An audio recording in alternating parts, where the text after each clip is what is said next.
الحمد للہ رب العالمین والصلاة والسلام علی سید المرسلین اما بعد فاعوذ باللہ من الشیطان الرجیم بسم اللہ الرحمن الرحیم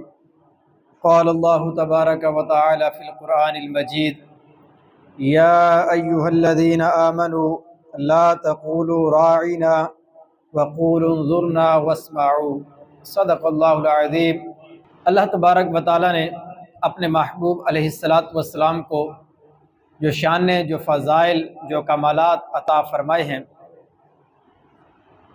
وہ نبی کریم علیہ السلام کے زمانے سے لے کر آج تک بیان ہو رہے ہیں اور قیامت تک انشاءاللہ بیان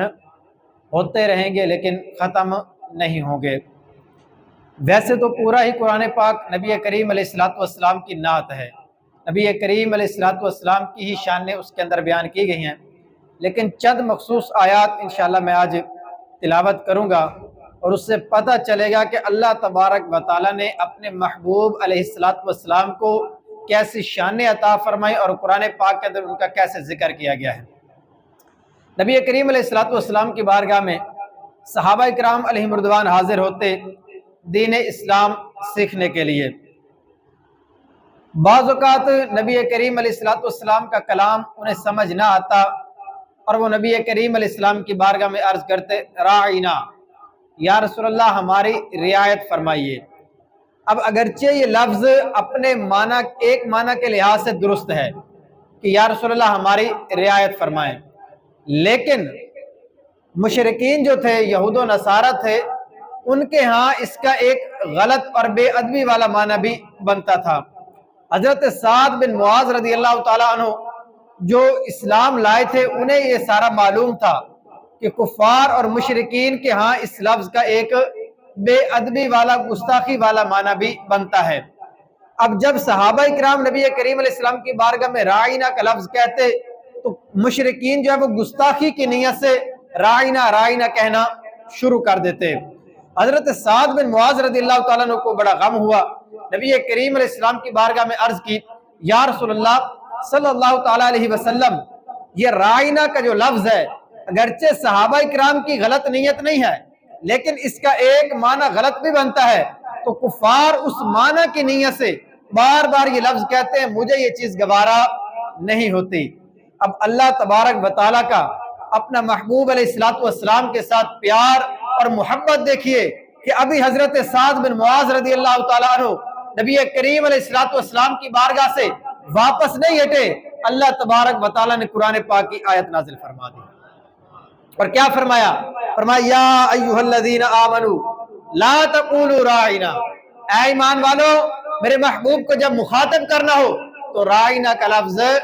نہ کہا کرو۔ حالانکہ راعینا کا لفظ درست معنی کے اندر استعمال ہوتا، صحابہ کرام کی غلط نیت بھی نہیں تھی، لیکن دوسری لغت کے اندر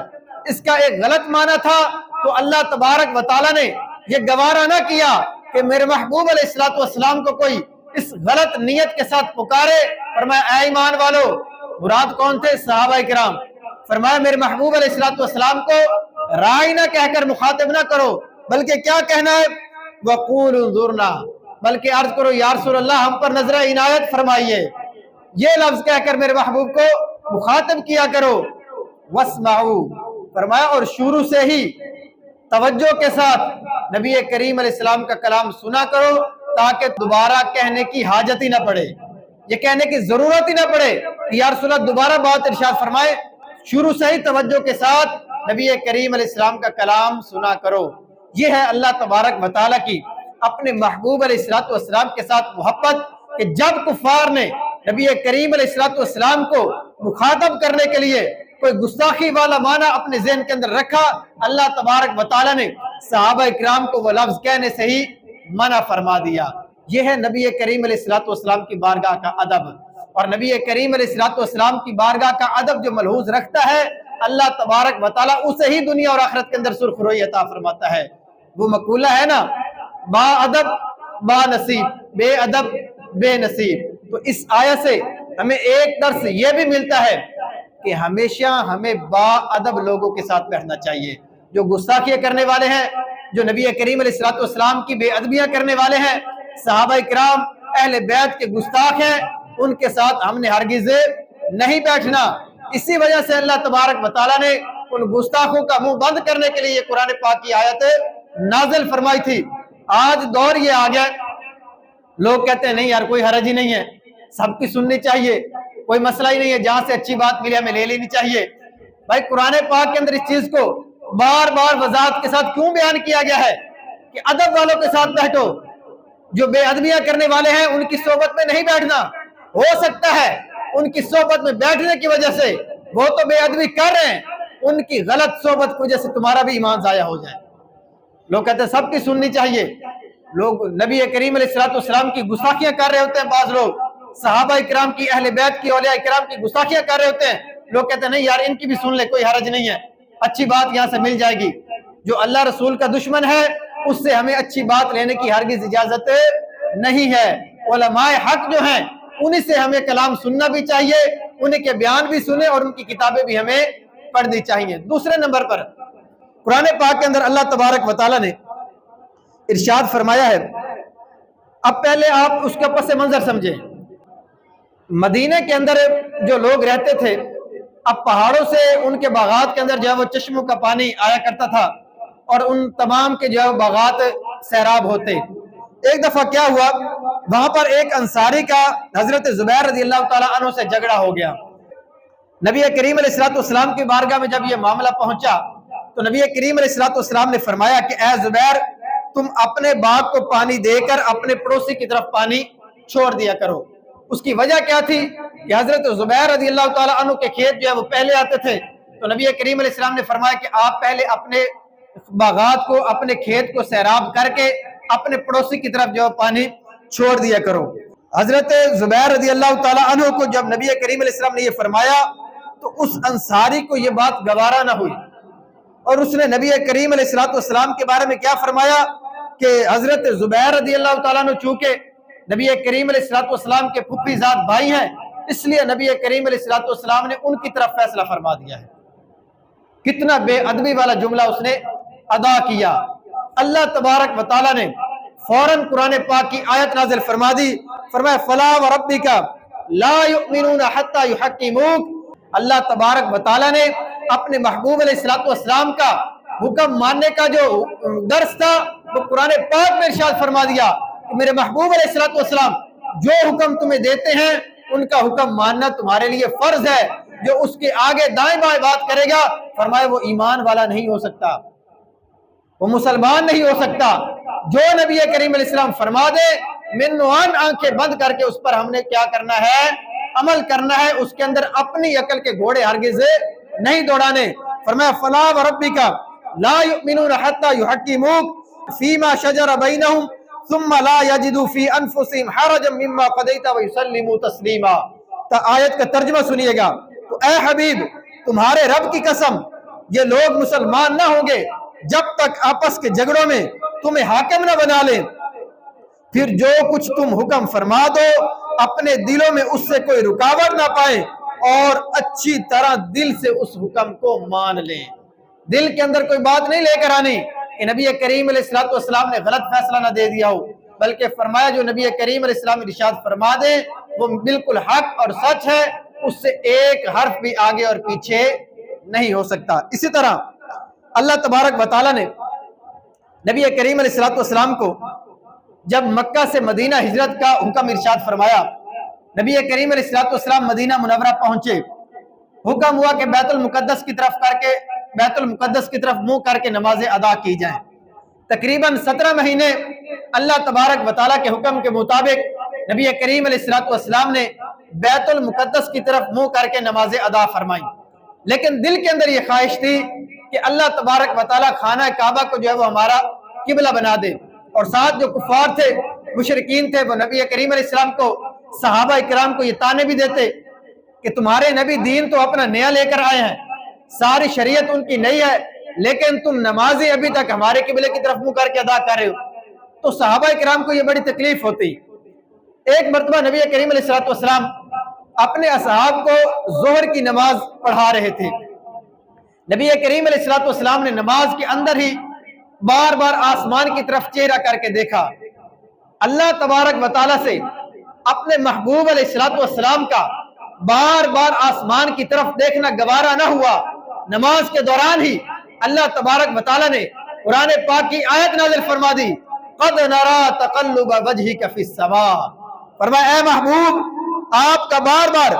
آسمان کی طرف چہرہ اٹھانا ہم دیکھ رہے ہیں، فرمایا فَلَنُوَلِّيَنَّكَ قِبْلَةً تَرْضَاهَا، ضرور ہم تمہیں اس قبلہ کی طرف پھیر دیں گے جس میں تمہاری خوشی اور رضا ہے۔ آگے سنیے کیا فرمایا،